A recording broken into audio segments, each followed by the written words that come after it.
রস্তমপুর ৫ পঞ্চায়েত গ্রামবাসী উদ্যোগে রস্তমপুর ৫৮তম অষ্টপ্রহর ব্যাপী হরিনাম মহাযজ্ঞ অষ্টকালীন লীলা কীর্তনের অনুষ্ঠানে উপস্থিত নেতৃবর্গ এবং হিন্দু সম্প্রদায়ের ভাই ও বোনেরা, আসসালামু আলাইকুম, আদাব।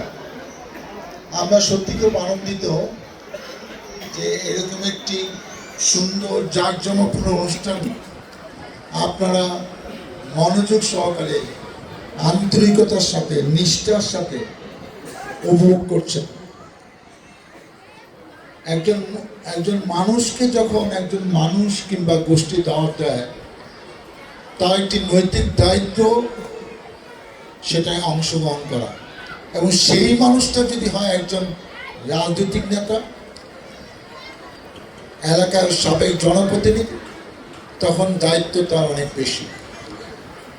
এটা হলো একটি কারণ। দ্বিতীয় কারণ হলো এদেশের ৯০% উপরে লোক মুসলমান, বাট এই দেশে হিন্দু, মুসলমান, খ্রিস্টান, বৌদ্ধ সবাই মিলে ঐক্যবদ্ধভাবে এই দেশে আমরা বসবাস করছি। এই দেশ আমার সকলে, আমাদের ধর্ম আমরা যেরকম পালন করি, আপনাদের ধর্ম কিন্তু আপনারা আপনাদের মতো পালন করবেন।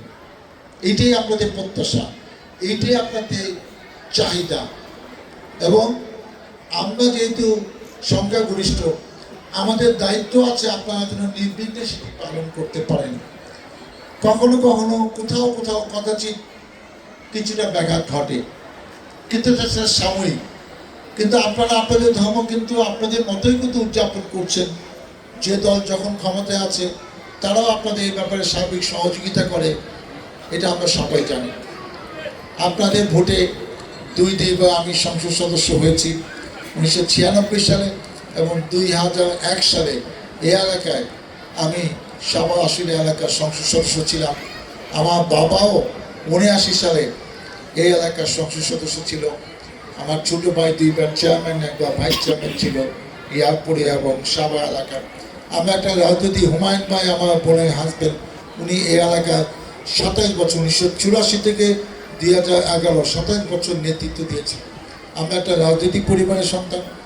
আমি পেশায় একজন চিকিৎসক ছিলাম, সরকারি চাকরি করেছি, 5 বছর চাকরি করে পদত্যাগ করে কিন্তু এই পেশায় এসেছি, কারণ বাবা এই পেশা বেছে নিয়েছিলেন। অতএব আমরা মানুষের কল্যাণে কাজ করতে চাই, কাজ করার চেষ্টা করেছি, এবং যতদিন বেঁচে থাকবো, সংসদ সদস্য হই আর না হই, জনগণের কল্যাণে জীবন উৎসর্গ করার জন্যই আমরা প্রস্তুত আছি। আপনারা আপনাদের অনুষ্ঠান করেন। মনে পড়ছে ভূপেন হাজারিকার একটা গান আছে, মানুষ মানুষের জন্য, জীবন জীবনের জন্য একটু সহানুভূতি কি মানুষ পেতে পারে না। একটা জায়গায় আছে, দানব যদি বা কখন মানুষ হয়, লজ্জাকে তুমি কম পাবে না। আমরা মাঝে মাঝে এমন কাজ করে ফেলি, তখন যে মানুষ একজন বিবেক আছে, কোনটা ন্যায় অন্যায়, পশুর সাথে মানুষের পার্থক্য হলো বিবেকে। আমরা কোথাও কোথাও আমাদের বিবেকটাও ভুলে যাই। বিবেক মনে হয় কাজ করে না, মনে হয় আমার মাথাটা খালি, আমার জন্ম হয়েছে মানুষের ক্ষতি করার জন্য। আমি জানি না কোনটা ভালো, কোনটা মন্দ, কোনটা ন্যায় অন্যায়, সেটাও মনে হয় কখনো কখনো আমরা ভুলে যাই। কিন্তু উপরে আল্লাহ আছে, আপনাদের বাসায় ভগবান আছে, উনি কিন্তু সব দেখছেন।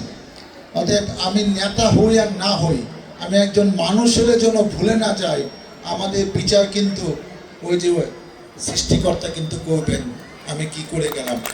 অতএব আমাদের মনে, আমাদের বিবেকের জন্য সেটা থাকে, আমি যাই করছি সব কিছু হিসাব কিন্তু ওই সৃষ্টিকর্তা নিচ্ছেন।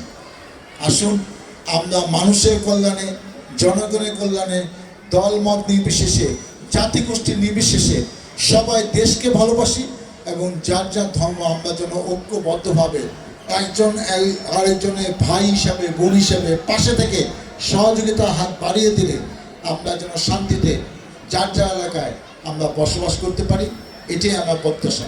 আপনারা ভালোতে থাকেন, সুস্থ থাকেন, শান্তিতে থাকেন।